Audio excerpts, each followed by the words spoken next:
hard one actually for me because, as Nigel has said a couple of times to a few of you today, you're all really lovely people. Like, and I really mean that. It's been a course of lovely, kind people that really want to help. So, that's lovely. So thank you for that. I think just to consolidate kind of things I've already talked about. I mean, it's all things that I've mentioned across the afternoon, but some kind of key points to kind of pick out. I think we could all do with exploring a little bit more curiosity, opening up the narrative more. As Nigel says, these are really narrative driven. This is a really narrative driven exam. It really is. So you need to be curious. You need to ask the questions. You know, like we're talking about that, it reminds me writing down the depressed mum, for example. You'd written it down, but you didn't ask.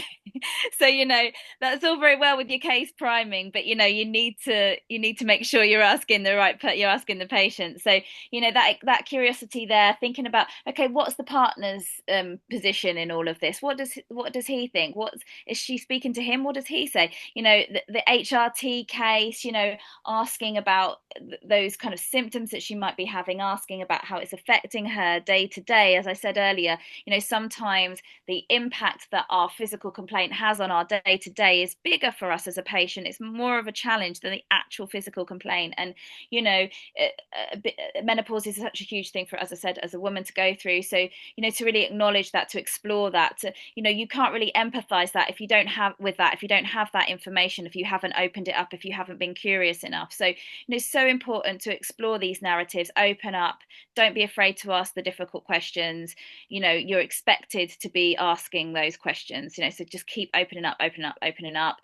The other thing is like signposting. Occasionally, we had a little bit of questions coming out of context. You need to contextualize your questions. If you're going to use the notes in the consultation, if you're going to verbalize issues or details in the notes, make it make sense to the patient. You're not saying that just for the benefit of the examiner. It's not a case of you reading out what's in the notes. I'm using the notes. It's you putting them into context, putting them into the context of the conversation that we're having, make them make sense. Because otherwise I'm thinking, what I don't know as a patient that you've got them lined up there. I'm thinking, why are you asking about smoking now, or hobbies, or whatever else it is? So, you got to signpost it, and you have to put those notes or questions into context.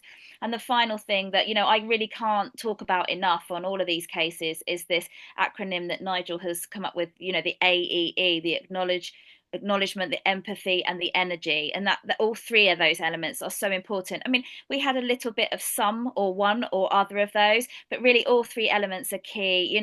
Really, identifying, stating, I can hear that that's really tricky for you, and I'm really sorry to hear that you're feeling that way. I'm so glad that you've come in to speak to us today. Let's try and get this sorted for you. So all three elements are important. It just makes us feel, as I said at the beginning of the session, heard. We want to feel heard as a patient, and by doing AEE we feel heard, we feel cared for, we think you mean it. So you know from my perspective, it's my favorite thing on this course. It's my favorite tip is AEE, and I obviously I can't praise it enough. If you want to build up a rapport with your patient, that is the best way of doing so. But I wish you all the very best of luck. May, that is super soon. Good All right, luck. it'll be all Fingers right. Round crossed. of applause. Thank you. Okay, so let's talk a little bit, I suppose, about how we move things forward from here, because for me, we need to really get this mantra sorted out. We're just not consistent enough at the moment with following through on understanding the situation around the patient and following up on those cues. As Lou said, using the notes in context is key. So our case priming has been off in some of the rounds that we've been doing. And again, just acknowledging this dilemma, as Ben said, I should have said this earlier. Absolutely, you should have said it earlier, because if you don't, you're not going to give yourself enough time to negotiate later on and bring that patient narrative. We've seen a slight lack of commitment to risk. You can't sit on the fence. You've got to come down on one side or the other. Your management's got to be reactive enough to that. And I just want to kind of leave you with a couple of testimonials before we have our Q&A. But, top scorers will always tell you that every station has some second layer or even third layer to it. Clarissa, for example, specifically specifying a dilemma, a psychosocial concern. The impact of something on a situation. And then Ola, who was an IMG who did really well.